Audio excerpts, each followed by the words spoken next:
So Microsoft now owns GitHub, the largest open source software repository in the world. And this came as a huge surprise to many and to software developers in particular, simply because Microsoft was a notable opponent to this trend just a few years ago. And also to my surprise, GitHub, the core technology behind GitHub, is also closed source. And just as the news broke, two of its largest competitors announced huge spikes in users migrating from GitHub to these two platforms, which is actually not a big surprise given the context of this acquisition. And in fact, some of them went as far as to compare this Microsoft acquisition of GitHub to ExxonMobil buying Greenpeace. Now, things get a bit more interesting if we look at the main reason behind why would Microsoft make such an acquisition, especially since it's not too long ago that they spent 3 to 4 times this amount of money for acquiring LinkedIn. And the corporate reason for this was to actually empower its cloud business and its Azure services.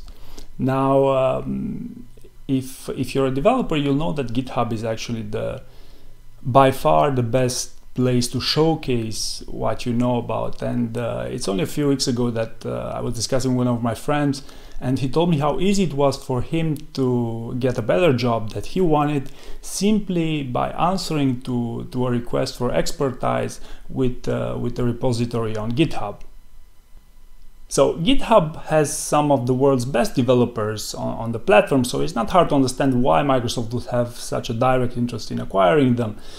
And if we think about it from an HR perspective, it looks like it's more like an acqui-hire 2.0, where Microsoft not only is interested in the developers working within a company, but also in the whole ecosystem.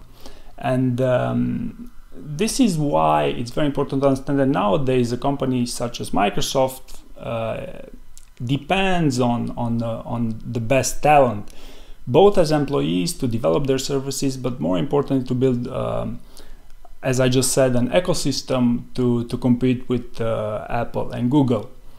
And so to be clear, we live in a developer-driven marketplace, and when I say this, I mean it both for companies that have to develop their ecosystems, as well as for the developers that for a developer to make a great employee is no longer enough to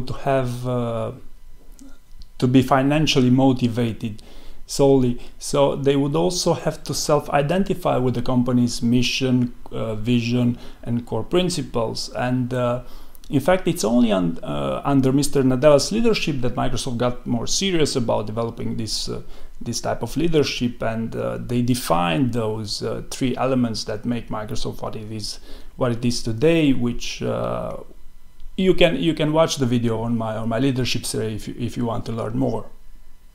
So all in all, I believe this is a huge news for the tech community, and I believe it's a well thought move from Microsoft's side in order to incentivize people towards their platform and towards using their services.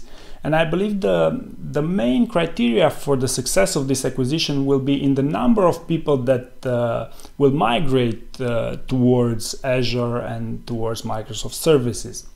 Thank you for watching.